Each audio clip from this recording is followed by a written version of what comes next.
Auspicia este programa Gobierno de la Provincia de Córdoba. La noche que me quiera desde el azul del cielo, las estrellas celosas nos mirarán pasar y un rayo misterioso. La experiencia durante la Guerra del Golfo en Israel y otra que tuvo lugar en Berlín en noviembre de 1989 con la caída del muro, me han hecho reflexionar sobre lo falso que es el argumento de que la cultura es algo a lo que uno se puede dedicar o que uno se puede permitir solamente cuando se han tenido resueltos los problemas de verdad. Es un argumento que usan a menudo los políticos que, cuando hay que hacer economía, en lo primero que se fijan es en la cultura. Estas dos experiencias distintas me han dejado muy claro que la música puede y debe significar algo diferente de lo que este argumento supone que es la actitud del público. En Israel, en febrero de 1991, cuando sonaban las sirenas a causa de los ataques de los misiles procedentes de Irak, la gente se tenía que levantar 2 veces por la noche, ponerse la máscara antigás, dirigirse a habitaciones herméticas y esperar durante 5 minutos para saber si sobreviviría, lo cual supuso una presión psicológica tremenda para la población. Sin embargo, en cuanto resultó seguro hacerlo, la Filarmónica de Israel comenzó a ofrecer 2 conciertos por día, a las 12 del mediodía y a las 3 de la tarde, porque no era seguro hacerlo por la noche. Solo se permitía la entrada en el auditorio a 500 personas por vez y tenían que traer su máscara antigás. Había verdadera necesidad de que se hiciera música, de que los músicos pudieran tocar y de que el público pudiera escucharlos. Para algunos era una forma de olvidar la tensión de la noche anterior. Para otros era un momento de esperanza, de no pensar en la noche siguiente, con el sonido inevitable de las alarmas. En todo caso, no era en absoluto una forma superficial de entretenimiento.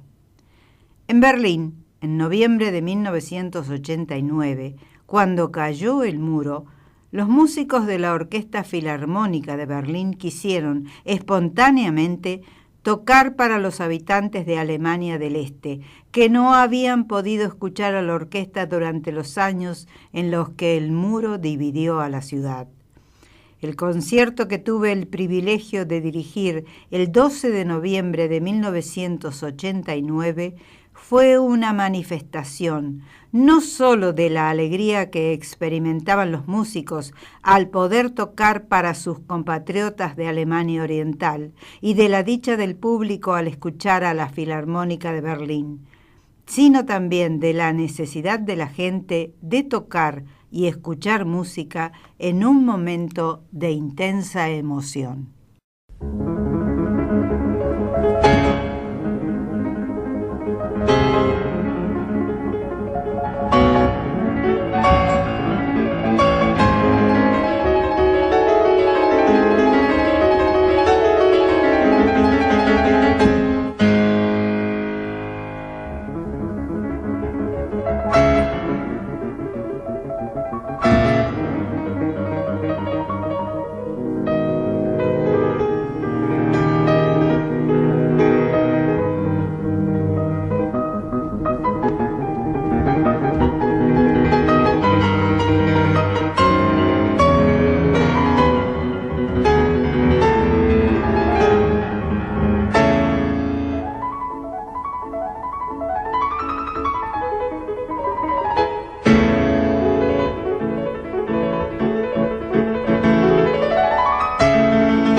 ¿Cómo le va? Muy buenos días.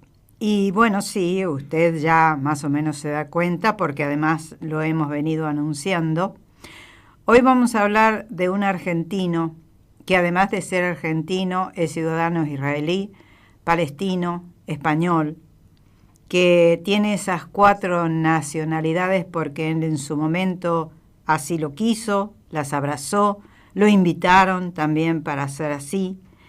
Que nació en Argentina en 1942, que se fue a vivir a Israel en 1952, cuando tenía 10 años, y ya había debutado con un éxito sin precedentes como niño prodigio en la Argentina. Y sí, hoy vamos a hablar del gran Daniel Barenboim. Para mí, un orgullo, un regocijo inmenso tenerlo como no solamente como argentino que se destaca en el mundo, sino como un hombre de bien que ha mantenido una línea de conducta y que esa línea de conducta ha hecho que se dedicara por completo a la música, a su pasión, a difundir la cultura en el mundo entero. Lo primero que escuchábamos era parte de su autobiografía que se llama Mi vida en la música, escrita por Daniel Barenboim, que yo llamaría Mi vida en la música, para la música, con la música, hacia la música, de la música, porque Barenboim es un hombre totalmente entregado a lo que él ha decidido que ha sido o que es su pasión. Un libro que fue escrito en el año 2003, Mi vida en la música, editado, no, esto es de antes. Es un libro que fue editado antes, sí, en el 2003, está bien. Y fue reeditado hace poco tiempo en Argentina por la editorial Jenny El Ateneo. Daniel Barenboim, Mi vida en la música, donde él repasa, de alguna manera, sus momentos musicales, sus momentos de vida, muy discretamente, como es él, un hombre con una discreción total y absoluta en cuanto a su vida privada.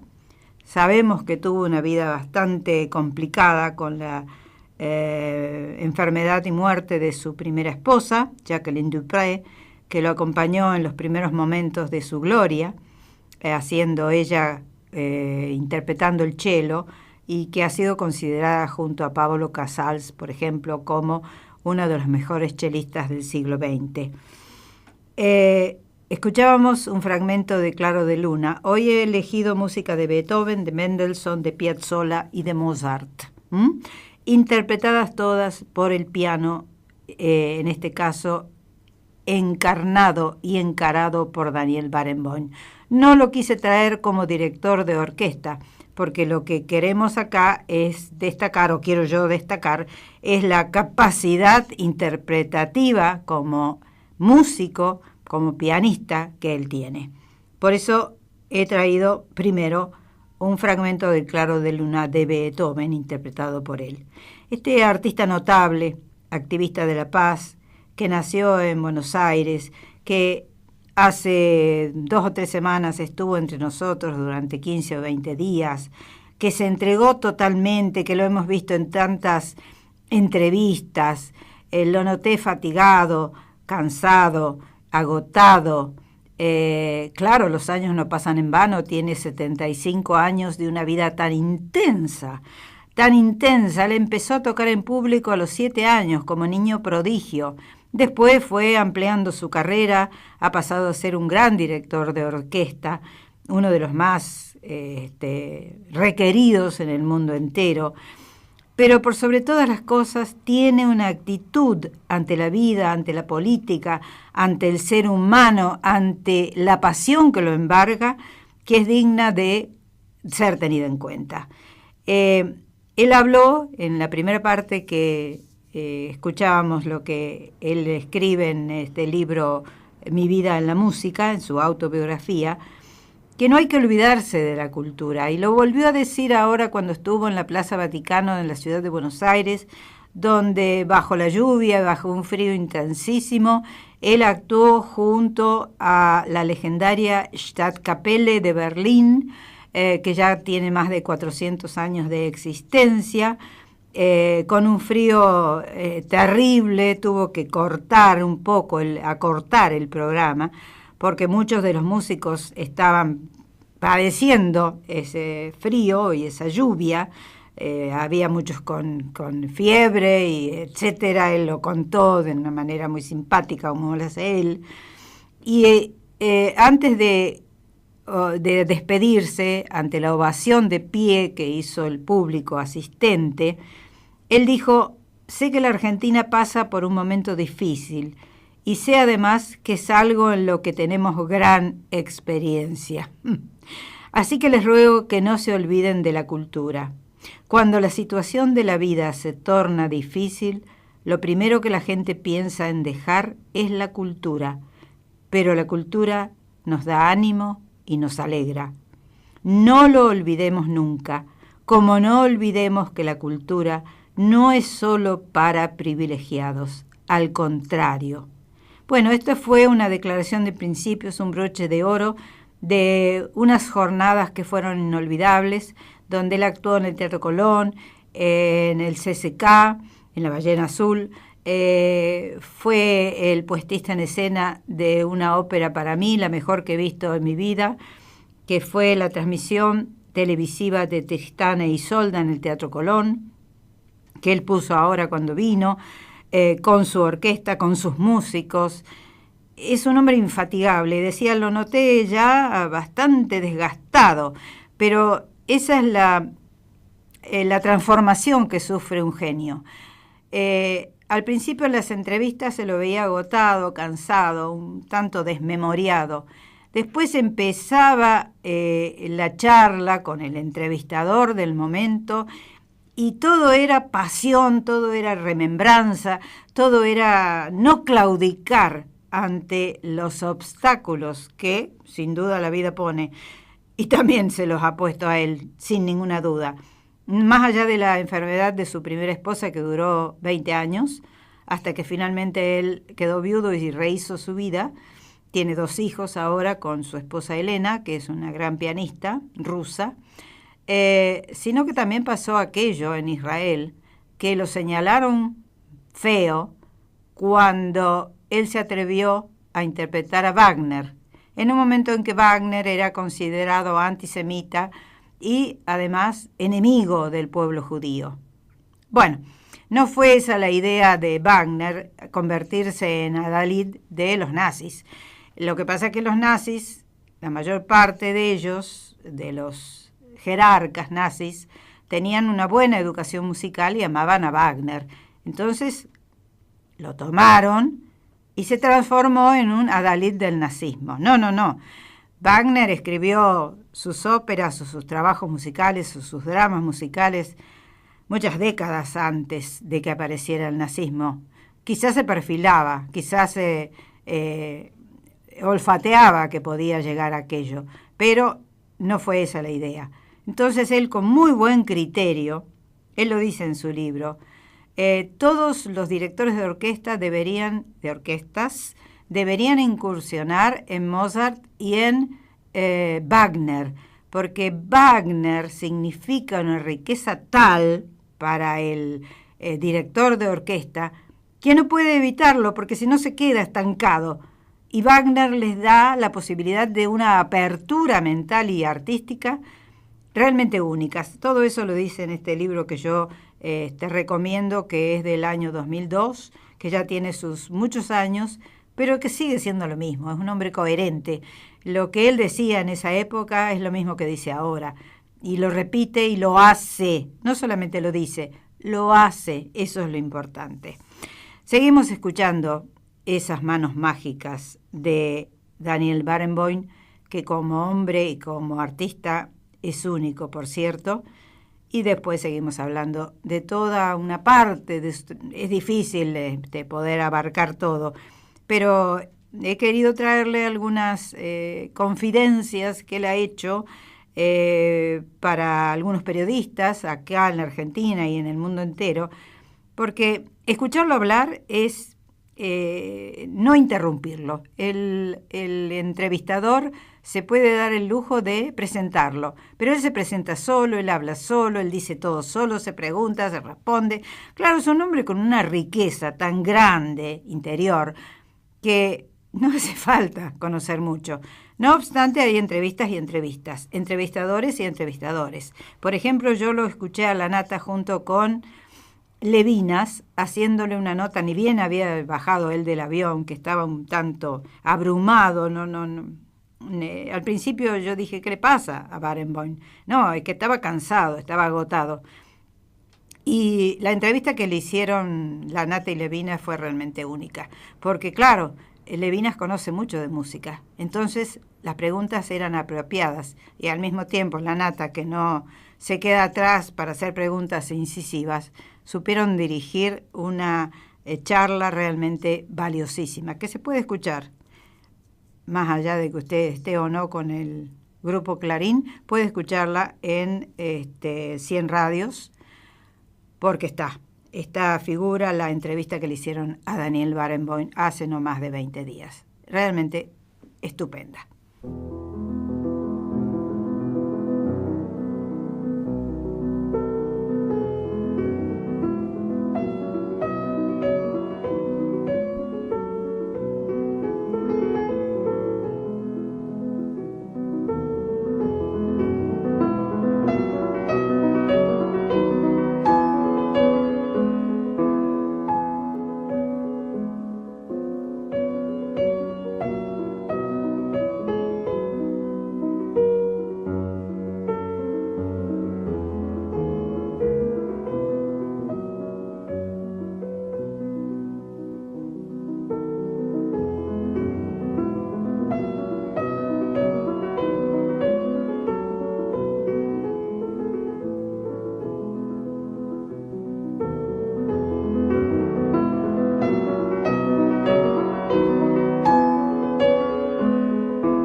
Escuchábamos a Daniel Barenboim haciendo el líder número 1, Opus 19 de Mendelssohn. Y usted sabe que junto con Edward Said fue idea de él, de Barenboim en realidad, y después se unió a Edward Said, un intelectual palestino ya fallecido, para formar en su momento la West Eastern Divan Orchestra. Esa orquesta que tiene a músicos, jóvenes músicos israelíes y palestinos y de algunas otras partes del mundo, pero me imagino que la mayor parte de ellos son o palestinos o de raíces palestinas o de origen judío o israelí. Él quiso hacerlo porque, como toda persona bien intencionada, tuvo un sueño que concretó. Tuvo el sueño de la West Eastern Divan Orchestra, donde unió a esas dos condiciones, la condición de palestino y la condición de israelí, creyendo que eso iba a significar un acercamiento entre los dos pueblos. Lo que él se pregunta es por qué, si estos jóvenes que pertenecen a dos condiciones absolutamente diferentes se pueden llevar bien en la orquesta, ¿por qué no pueden hacerlo los pueblos o los gobernantes de ambos pueblos? Y no. Evidentemente él se siente bastante desmoralizado y bueno, después vamos a decir lo que él manifiesta en este momento en contra del Estado o de los gobernantes del Estado de Israel, pero tiene una postura muy seria, muy firme, muy inflexible. Hay cosas que no puede soportar y lo dice abiertamente, no le importa nada, él está más allá de todo, él está con la música, él está con el ser humano, él es un humanista y un activista de la paz de primer orden. Me encantaría que ganara el Premio Nobel de la Paz, sinceramente, hablando la semana pasada de los premios Nobel. Es un hombre infatigable, que hace 60 y pico de años que está recorriendo el mundo para dar lo mejor de sí. Él quiso formar, hay algo que nos pinta de cuerpo entero a los argentinos. Hace poco, en una entrevista, él dijo que quería formar músicos jóvenes para que el nivel de la música argentina no fuera de cabotaje. Me hace reír. Él le dijo a un periodista: propuse formar cuerpos jóvenes y puse como fecha los años 2019-2020, es decir, pronto. Todos parecíamos estar de acuerdo, pero muy típico de los argentinos. Jamás me hablaron del tema. Esto lo dijo ahora, cuando vino ahora a la Argentina. Estoy pensando que en su momento él le propuso a Darío Lopérfido que se fuera a Alemania, no sé, como asesor de algo. Está ya Lopérfido en Berlín. Bueno, si Lopérfido fue uno de los que en su momento aceptaron la palabra del maestro y no la llevaron a cabo, lo lamento por él. Lo lamento por él porque quiere decir de que la chatura intelectual que tenemos en Argentina es supina. Y sobre todo, más allá de la desidia que esto significa, a mí me hace pensar en otra cosa. Es decir, cuando uno es mediocre, no quiere nadie al lado que se destaque. Y como los gobernantes o los ejecutores del Estado argentino, en su mayor parte hasta ahora, por lo menos, han demostrado ser bastante mediocres, más allá de inadecuados e irresponsables, yo creo que molesta que una persona que se destaca, que trabaja por sobre todas las cosas, que demuestra que lo hace bien, siempre molesta. Eso es una condición propia del ser humano. Pero yo creo que con un poco de grandeza espiritual eso se supera. Todos somos o tenemos el impulso de los celos, de la envidia, del egoísmo. Pero hay que superarlo. Y sobre todo si alguien como Daniel Barenboim lo propone. ¿Cómo pueden las autoridades del Teatro Colón, por decir algo, no hacerse eco de esto? Cuando estoy segura que él va a ganar poco y nada económicamente hablando, monetariamente hablando. Pues es un hombre que tiene su vida hecha, resuelta. Me imagino que tiene agenda ya cubierta de aquí a 10 años por lo menos. en su vida útil. Y bueno, que nadie le haya hablado nunca del tema para hacer estos talleres de orientación, de mejoramiento para el músico argentino común, no puede ser. Yo me siento con vergüenza ajena. Le digo sinceramente, cuando me enteré de esto que dijo él, sentí una profunda vergüenza ajena. Es muy difícil imponerse a los mediocres. Es muy difícil porque la mediocridad en un país como Argentina generalmente se impone. En fin, señores. Estás escuchando Radio Pascal 93.3. Cuentan que con el comienzo del 5º mes lunar, impulsado por los vientos calientes, la bestia retorna. Hablan de una criatura infernal. Sea lo que sea, sus bocanadas de fuego desatarán la tragedia. Todo arderá. Alertan que en cada rincón debemos estar preparados. Che, ¿vamos a la sierra a comer un asado? ¿Hacemos un fueguito ahí? La bestia está al acecho. El 99% de los incendios forestales son causados por el hombre. El resto es cuento. En Córdoba, en los últimos 10 años, se quemaron 600.000 hectáreas de llano, arbustos autóctonos, bosques nativos e implantados. En zonas de riesgos, mantenete alerta. Si ves columnas de humo, denuncialas. 0800-888-38346. Gobierno de la provincia de Córdoba. Estás escuchando Radio Pascal 93.3.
Era Daniel Barenboim ejecutando la sonata para piano número 2 de Beethoven, Allegro vivace.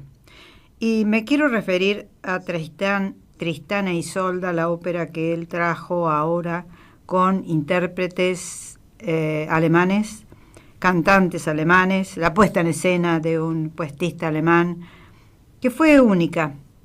Yo escribí en mi Facebook que se podría decir, o se pudo decir en su momento, que fue original, que fue extraordinaria, que fue maravillosa. Pero creo que todo se podía sintetizar con una única palabra, una palabra alemana que significa obra de arte total, Gesamtkunstwerk. Ese fue el título que yo le di a la nota que escribí en Facebook, Gesamtkunstwerk, es decir, la obra de arte total de la cual hablaba Richard Wagner como un iluminado, cuando todavía los compositores, más allá de un Verdi, que ya había empezado a hacer otras incursiones dentro de la ópera, pero que todavía se aferraba a las arias, para lucimiento de los protagonistas o de los intérpretes principales, ya fuera barítono, soprano, tenor o mezzosoprano. Richard Wagner se dio cuenta de que la ópera tenía que ser, o el drama total musical tenía que ser de otra manera. Tenía que ser un continuum, tenía que ser una música que no tuviera solución de continuidad, que no se interrumpiera, que fuera algo permanente durante las 3 o 4 o 5 horas que durara ese trabajo musical, ese drama musical. Y yo creo que si Wagner está en algún lugar del universo, se tiene que haber sentido absolutamente conforme con este Tristán e Isolda que trajo el maestro Barenboim y que ya ha presentado en Europa durante bastante tiempo. Nunca vi algo así.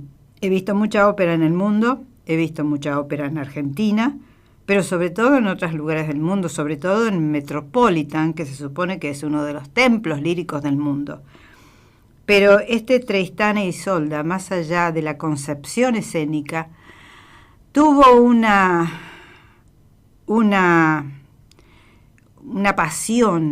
una pasión intrínseca, musical, tan completa, tan acabada, no quiero entrar en los adjetivos comunes, tan totalizadora de lo que pensó seguramente Wagner en su momento, que, bueno, a mí me hizo lagrimear.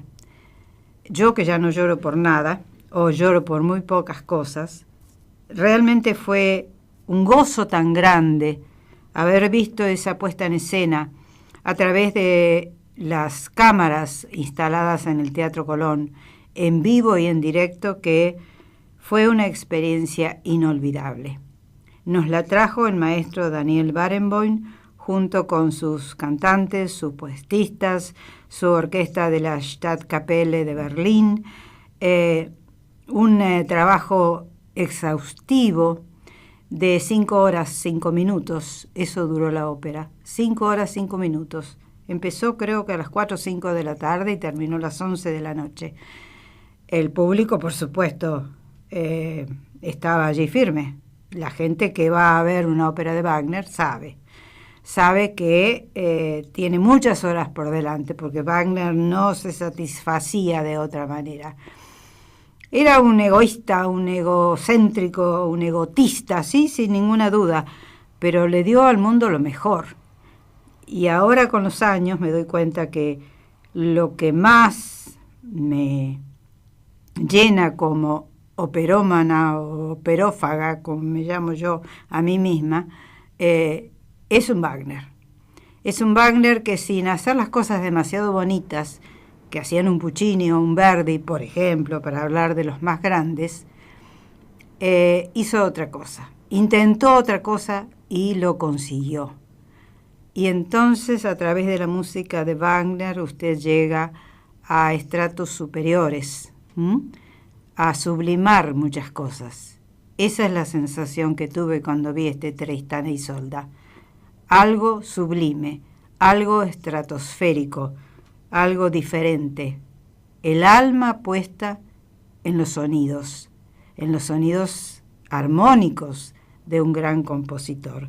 Todo eso lo interpretó Daniel Barenboim de una manera estupenda con esta puesta en escena.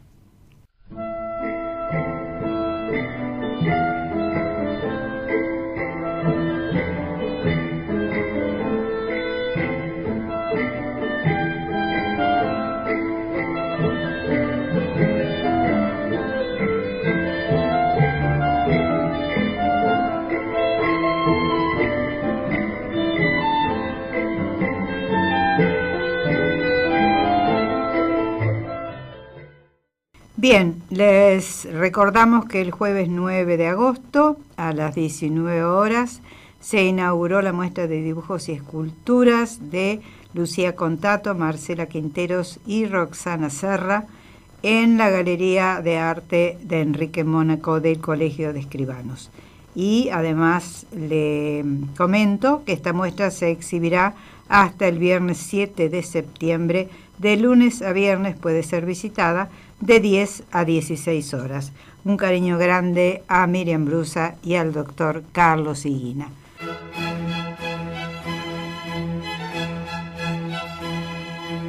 A partir de este momento, nuestro espacio dedicado a la Fundación Pro Arte Córdoba, celebrando sus 40 años.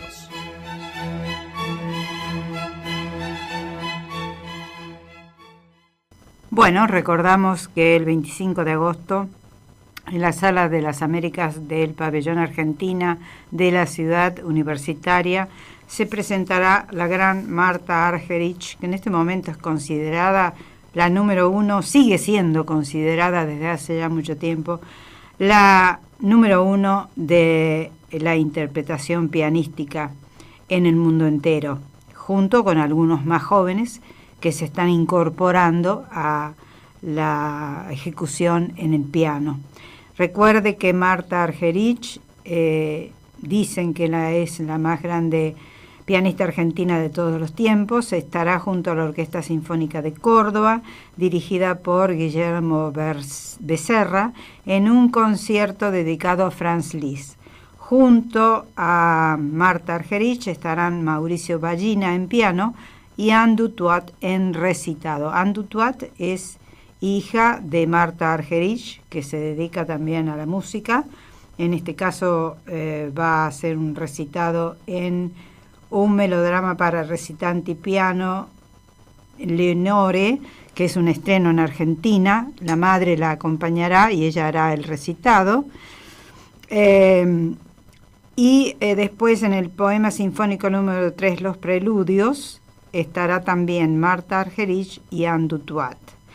Y finalmente el gran concierto de la noche será con Marta Argerich al piano y la Orquesta Sinfónica de Córdoba, haciendo el concierto para piano y orquesta número 1 en mi bemol mayor S124. Y entre lo que escucharemos de Marta Argerich esa noche, que va a ser seguramente inolvidable, figura algo como esto.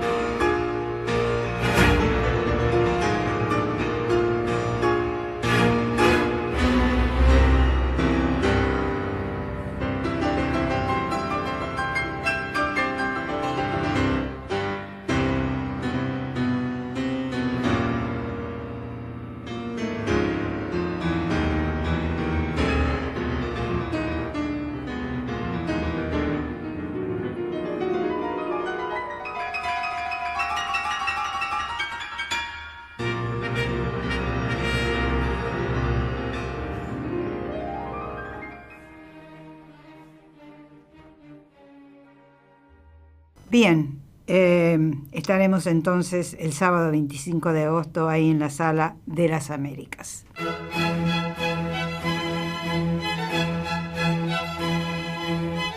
Fundación Pro Arte Córdoba. 40 años.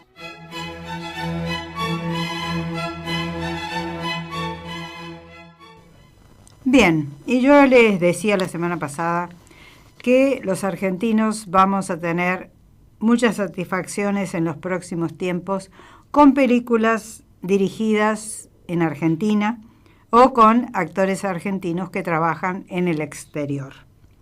Estaba hablando yo de Casa Propia y del Amor Menos Pensado.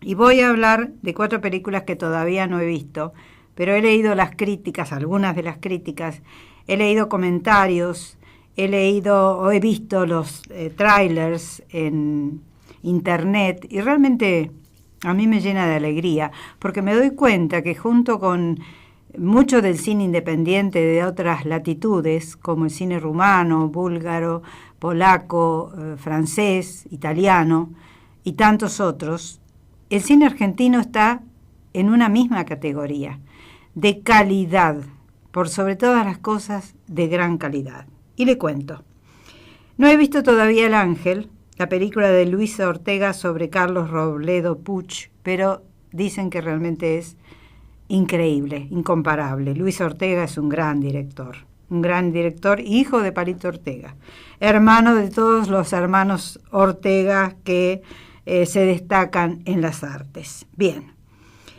llega mi obra maestra, el filme de Gastón Duprat con Guillermo Francella y Luis Brandoni. Parece también que va a ser un trabajo excepcional. Llega el último filme de Pablo Trapero, que se titula La Quietud, y en la cual ha unido a 2 argentinas, una argentina que vive aquí en Argentina y la otra vive en Francia, porque ha reunido a Martina Guzmán, que es su esposa en la vida real, y a Berenice Bejo. Berenice Bejo es la argentina hija de exiliados que hace unos años fue una de las que conquistó el Oscar al mejor filme extranjero por El Artista.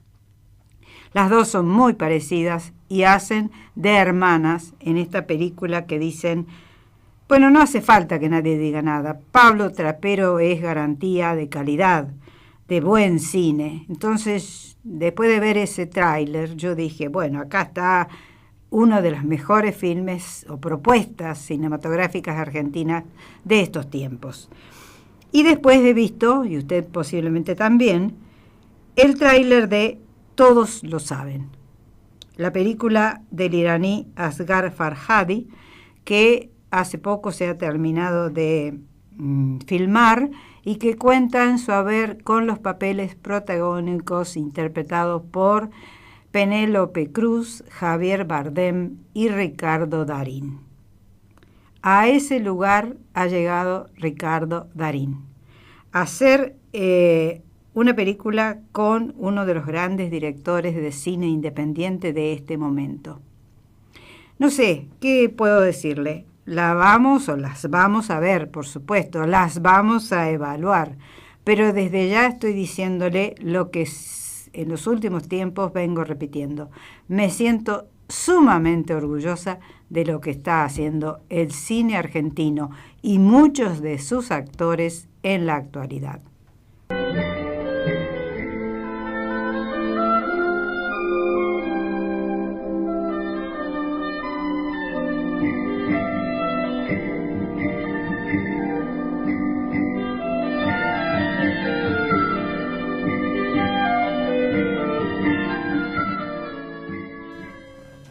Cuido mi cabello en el salón de Daniel Gozzi, ubicado en Independencia 412 de barrio Nueva Córdoba. Allí, este excelente profesional te da ese toque mágico que toda mujer necesita para sentirse mejor. Acordate, poné tu cabello en las expertas manos de Daniel Gozzi, que te espera en Independencia 412. Instituto de Belleza María de Córdoba, para verte joven y vital, con tu rostro y cuerpo en armonía. María de Córdoba, en Maipú 177, 4º piso. Complejo Cinerama, empresa líder en la exhibición cinematográfica del interior del país. Grito Sagrado, libros, música plástica, todo lo encontrás en Achával Rodríguez 421. Recuerde que en la zona norte de la ciudad hay 2 lugares de encuentro con la más alta calidad cinematográfica. Este martes 14 de agosto, en la sala de la Escuela Juan Zorrilla, podrá verse la película Paula, que trata sobre la vida de una pintora expresionista alemana, Paula Modersohn-Becker, que se fue a vivir a Francia siendo muy joven, esto todo al comienzo del siglo XX. Fue una mujer que se integró a las escuelas expresionistas francesas y falleció muy joven, y esta es la historia de su vida y lo que la llevó a ella a dejar todo en Alemania y trasladarse a Francia para poder seguir trabajando. No era fácil para una mujer en ese momento abrirse camino en un mundo tan machista como era el mundo de la pintura y todos los mundos en general en ese momento. Ella fue una precursora dentro de la pintura o de la plástica del momento. Y en el Centro de Arte Contemporáneo, el jueves 16, se estrenará una película que tiene que ver con Jean-Jacques Cousteau. Ustedes se acuerdan de aquel investigador submarino que fue tan famoso, que tenía un programa de cine que se pasaba en televisión, estaba filmado en cine y se pasaba en televisión. Bueno, Jean-Jacques Cousteau fue todo un personaje, y el año pasado, el anteaño, en Francia se le hizo una película que recrea la vida o la historia de Jean-Jacques Cousteau y su hijo, que tuvieron un enfrentamiento. Todo sucedió a bordo del Calypso, aquel buque que lo llevaba a él por los mares del mundo. Y en este caso, los protagonistas de Jack, así se llama la película, son Lambert Wilson y Audrey Tautou. Bien, sigo. Maidana Libros, textos escolares, bestsellers, libros especializados en sus 3 direcciones, de Anfunes 150, de Anfunes y Vélez Sarsfield, y en Hipermercado Libertad de Poeta Lugones. Estás escuchando Radio Pascal 93.3. Este invierno, que las infecciones respiratorias agudas no nos tomen por sorpresa. Es importante que las niñas, niños, embarazadas y personas mayores de nuestra provincia tengan al día todas las vacunas, cuidándolos del frío y evitando el contacto con personas que estén cursando una enfermedad. Además, recomendamos limpiar y ventilar el hogar todos los días, no fumar adentro de la vivienda, no utilizar estufas, braseros ni cocinas a leña dentro de las habitaciones, lavarse las manos con frecuencia y al estornudar taparse con un pañuelo o con el pliegue del codo. Ministerio de Salud, Gobierno de la Provincia de Córdoba. Estás escuchando Radio Pascal 93.3.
Escuchábamos de Astor Piazzolla, Verano porteño, con acompañamiento de Rodolfo Mederos. Por supuesto, Daniel Barenboim en piano. Él sabe lo que es bueno, y sabe valioso, sabe lo valioso que es Piazzolla para el mundo entero. Y bueno, él que interpreta en su mayor parte, en su mayoría, música clásica, también ha tomado a Piazzolla, que es un gran compositor de música clásica vernácula. Es decir, el tango lo ha vuelto clásico. Bien, el periodista Pablo Llanera, que me encanta como escribe, Llanera, que escribe en el diario La Nación y que le ha hecho varios reportajes a Daniel Barenboim, ha dicho que, entre otras cosas, el director Barenboim sobre el director Wilhelm Furtwängler dijo lo siguiente: son muchos los músicos que hacen música igual que viven. Furtwängler trató de vivir igual que hizo música. Eso no es precisamente cómodo. Hay que querer y poder hacerlo. Pero únicamente entonces las cosas resultan de manera diferente de aquella a la que estamos acostumbrados. Así pasa con Barenboim, dice Llanera. Hay un hilo de acero que une sus decisiones estrictamente musicales con sus posiciones humanas, la inteligencia del oído y la inteligencia a secas, la música y su relación con el mundo. Eso explica su integridad. Barenboim es un hombre valiente, pero lo es, y antes que nada, porque es un músico valiente. Es decir, lo primero es siempre la música, el coraje para acumular un crescendo hasta el punto inmediatamente anterior, inconmensurable, en que esa tensión se une en un piano súbito o en el silencio, no pertenece al simple orden técnico, sino al ético. Esa valentía, incluso la valentía musical, procede también de una rigurosa honestidad intelectual. Barenboim nos indica aquello que la música puede enseñarse, ya que todo está relacionado. Bien, lo que quiere decir Pablo Llanera es que hay que tener una conducta, una ética coherente para que lo que uno hace, en este caso interpretar música, sea también, tenga esa ética y esa coherencia que son imprescindibles para el buen vivir.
Era Daniel Barenboim haciendo un fragmento de la sonata para piano número 25, Presto alla tedesca.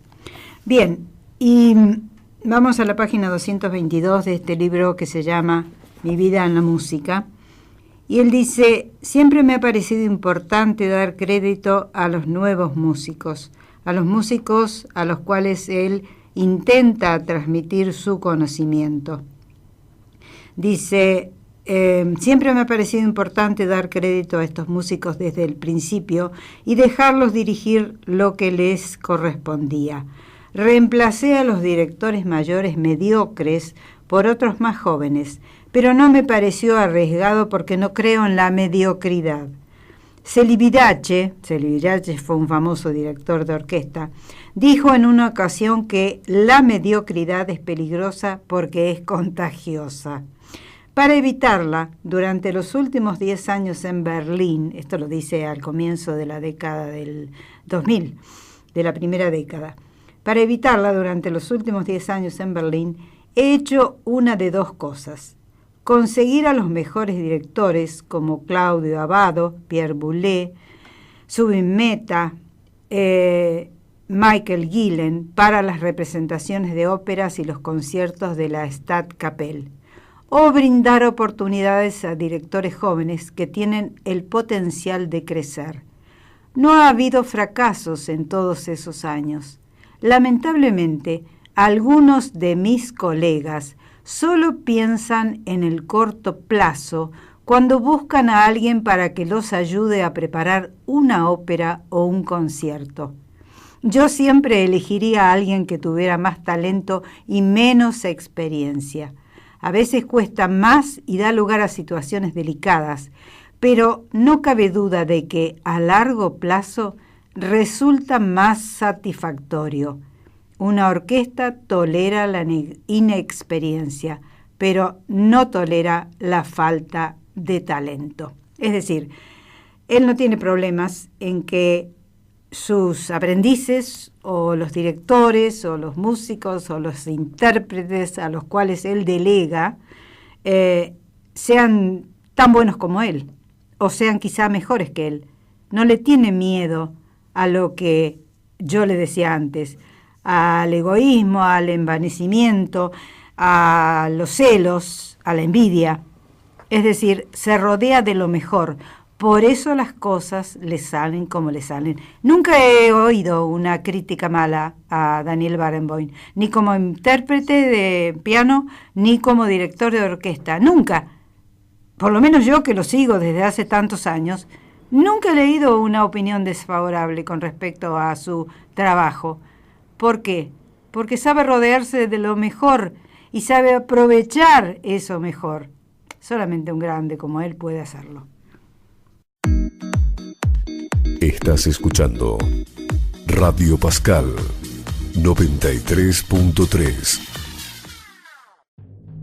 Cuentan que con el comienzo del quinto mes lunar, impulsado por los vientos calientes, la bestia retorna. Hablan de una criatura infernal.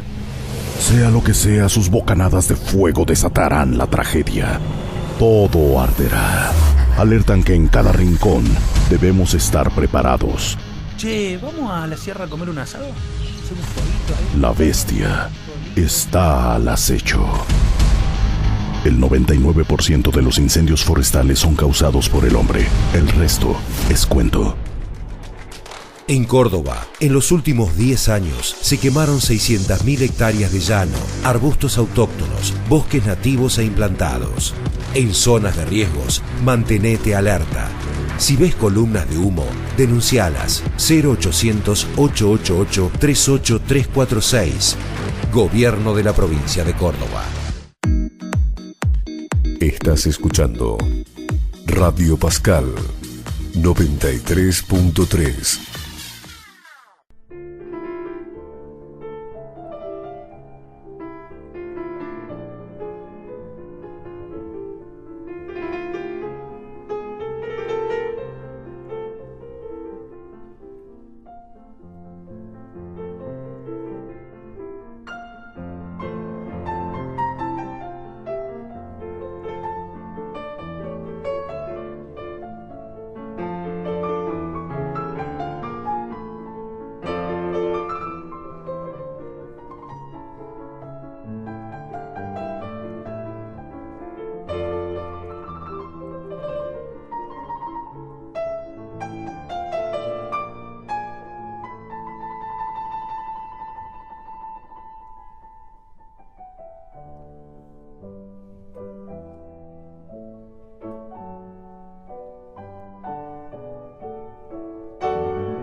Bien, escuchábamos a Barenboim y Marta Argerich. La quise poner junto con él porque los dos hacen una dupla inigualable y está por llegar Marta Argerich a Córdoba precisamente, haciendo la sonata para 2 pianos de Mozart.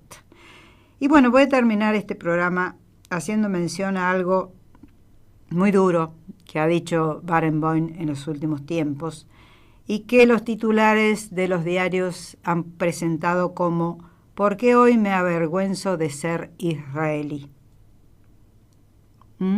Bueno, él está de acuerdo con que el Estado de Israel sea desde el año 48 independiente y sea un Estado.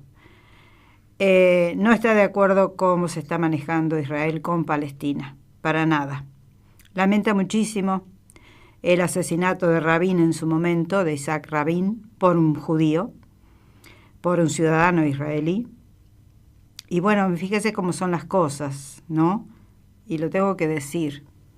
Un ex directivo de la DAIA, en algún momento hablando del tema, me dijo: lo mejor que le podía haber pasado a Israel fue el asesinato de Rabin. Jamás diré el nombre de ese directivo, pero me lo dijo así. Y yo dije, Dios mío, tan equivocada estoy. Puedo estar totalmente equivocada, ojo, pero me avala la palabra de un Daniel Barenboim, que lo ha dicho públicamente. Entre otras cosas, ha dicho lo siguiente. En el año 2004 pronuncié un discurso ante la Knesset, es decir, el Parlamento israelí, en el que hablé de la declaración de independencia del Estado de Israel. La califiqué de fuente de inspiración para creer en los ideales que nos hicieron dejar de ser judíos y nos transformaron en israelíes. Fíjese qué maravilla lo que dice, a mí me iluminó. Fuente de inspiración para creer en los ideales que nos hicieron dejar de ser judíos y nos transformaron en israelíes. Y proseguí diciendo, dice Barenboim, que este documento extraordinario expresaba este compromiso. Es decir, el Estado de Israel se consagrará al desarrollo de este país en beneficio de todos sus pueblos. Se fundamentará en los principios de libertad, justicia y paz, guiado por las visiones de los profetas de Israel. Reconocerá la plena igualdad de derechos sociales y políticos a todos sus ciudadanos, con independencia de su religión, raza o sexo. Garantizará la libertad religiosa, de conciencia, de idioma, de educación y de cultura. Los padres fundadores del Estado de Israel, sigue diciendo Barenboim, que firmaron la declaración, veían en el principio de igualdad la piedra angular de la sociedad que estaban construyendo. También adquirieron el compromiso de procurar la paz y las buenas relaciones con todos los países y pueblos vecinos. 70 años después, el gobierno israelí acaba de aprobar una nueva ley que sustituye el principio de igualdad y de valores universales por el nacionalismo y el racismo. Me llena de profundo pesar, sigue diciendo Barenboim, tener que repetir exactamente las mismas preguntas que planteé hace 14 años cuando me dirigí al Knesset. ¿Podemos pasar por alto a la distancia intolerable que separa la declaración de independencia prometida de los hechos? ¿A la distancia entre la idea y la realidad de Israel? ¿Encaja la situación de ocupación y dominio sobre otro pueblo en la declaración de independencia? ¿Tiene sentido la propia independencia a costa de los derechos fundamentales del otro? ¿Puede el pueblo judío, cuya historia es una crónica de sufrimiento continuo y persecución implacable, consentir la indiferencia hacia los derechos y el padecimiento de un pueblo vecino? ¿Puede el Estado de Israel permitirse el sueño ingenuo de un final ideológico para el conflicto en vez de buscar una solución pragmática y humanitaria basada en la justicia social? 14 años después, dice Barenboim, sigo creyendo que a pesar de todas las dificultades objetivas y subjetivas, el futuro de Israel y su puesto en la familia de los países ilustrados dependerá de su capacidad para cumplir la promesa de los padres fundadores, tal como la consagraron en la Declaración de la Independencia. Sin embargo, Nada ha cambiado verdaderamente desde el 2004. Por el contrario, ahora tenemos una ley que confirma la condición de la población árabe como ciudadanos de segunda clase. Por consiguiente, se trata de una forma muy evidente del apartheid. No creo que el pueblo judío haya vivido 20 siglos, la mayor parte de ellos sufriendo persecución y soportando crueldades sin fin, para que ahora se convierta en el opresor que somete a los demás a sus crueldades. Precisamente esto es lo que hace la nueva ley. Por eso, hoy me avergüenzo de ser israelí. Y termina diciendo, ya no me siento cómodo en Israel. No me interesa ni su admiración ni sus aplausos. Bueno, de esta manera bastante ingrata termino este programa de hoy. Digo ingrata porque lo dice Daniel Barenboim, no lo digo yo. Lo pienso, pero no lo digo. Leí sus palabras textuales. Es doloroso, pero bueno, evidentemente es la postura de un activista por la paz, que es Daniel Barenboim, a quien tuvimos en Argentina durante 15 o 20 días en los últimos tiempos, y fue un placer enorme, y el público le respondió, y toda la comunidad argentina le respondió absoluta y totalmente. Algunos, bueno, me imagino que algunos, como Kovadlov, por ejemplo, a quien admiro, no se debe haber sentido muy a gusto con estas declaraciones de Daniel Barenboim, pero bueno, cada uno con lo suyo. Señores, esto ha sido todo por hoy. Recuerde que usted puede ver este programa en YouTube a las pocas horas de ser emitido. Inscríbase en el canal que dice Jorge Nila Lagos, así tiene todas las apariciones de los programas en el acto. Y si no, en 2 o 3 días está subido a Facebook. Agradezco la presencia de Raquel, de Jimena, de Julie, Mercedes y Rodolfo, Julio, Brigitte y tanta gente que me sigue, por suerte, en estos programas que todos los domingos a partir de las 11 ponemos aquí por 93.3 FM Radio Pascal.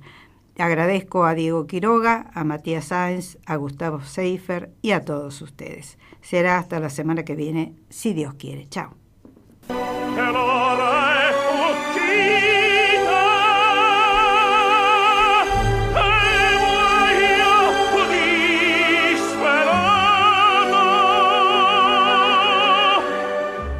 Auspició este programa Gobierno de la Provincia de Córdoba. La noche que me quiera desde el azul del cielo, las estrellas celosas los mirarán